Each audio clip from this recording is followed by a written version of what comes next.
108. Dear Kiddo, grab a sled for this icy insanity. A perfect little winter sociopath. And the Brent Raja romp. Things were chugging along as smoothly as a clown car on a tightrope. Standard chaos when your CO parent's a human tornado with a Sephora loyalty card. Until Mom swooped back to New Mexico for a visit. That's when it happened, Kiddo. The great mask fumble of Santa Fe. For the newbies, a sociopath's mask is their Oscar-worthy act of being a normal human. Charming, sweet, the kind of person who fake cries at your sob story while secretly checking their Insta likes. But then, bam, the mask slips, and you're staring at a chaos gremlin who'd sell your soul for a kombucha discount. This slip, Kiddo, it was a full-on banana peel on a frozen pond faceplant. The scene? The swanky home of my saintly friend Michaeline, who let us crash in her master bedroom during Mom's Santa Fe stint. I thought, no biggie, she's chill. But that master bedroom must have flipped a switch in Mom's brain, because what went down was a one-woman show straight out of Narcissist's Got Talent.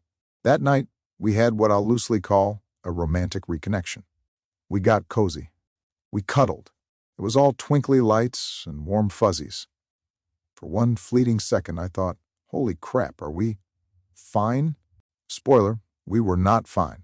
In a moment of post-snuggle stupidity, under those bougie Santa Fe sheets, I brought up Brent. Union Station's resident philosopher/probable Etsy candle merchant. The dude Mom dubbed her post-use spiritual fling with a side of hipster beard. I knew I shouldn't poke the bear, but I was curious, okay? I wanted deets. Maybe an apology. Maybe a hint. She felt a smidge guilty. Instead, Mom flashed a grin so smug it could have starred in a villain montage.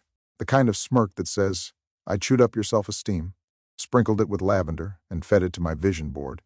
Then she dropped the line. It wasn't a bad thing. Oh, cool. Glad you're chill about it. For her, it was fine and dandy.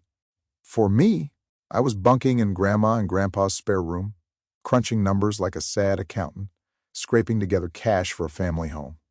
But wait, she wasn't done.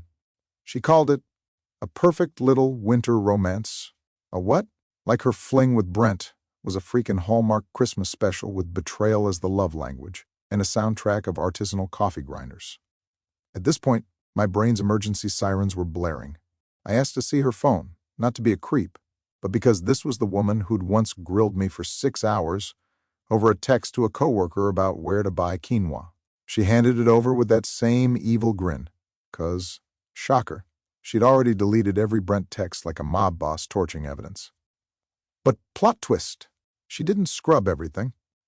Enter Raja. Yep, Raja was already in the lineup, with receipts dated December 6th, before I booked Belize. Mom's whole, you ditched me for the tropics, so I had to bang Brent's sob story. It collapsed faster than a vegan cupcake in a microwave. This wasn't a whoopsie. This was a lie. A bold, barista-crafted triple-shot deception. I'd caught her. Digital fingerprints and all. And what do sociopaths do when you nab 'em? Apologize? Nah. Explain? Nope. They deny, deflect, and project like a jazz trio at a gaslighting gig. Mom hit all three, accusing me of not trusting her, violating her sacred space, and, my fave, not getting how tough it is to be a woman in this patriarchal hellscape. Sure, nothing screams feminist icon like juggling 3 dudes while guilt-tripping the one guy trying to buy you a house. That night, Kiddo, something in me snapped and sparkled. Another brick in the wall of nope. Another nail in the coffin of delusion. Another absurd name, Raja really, tacked onto Mom's dating diaries. A saga of lies, patchouli, and poor choices.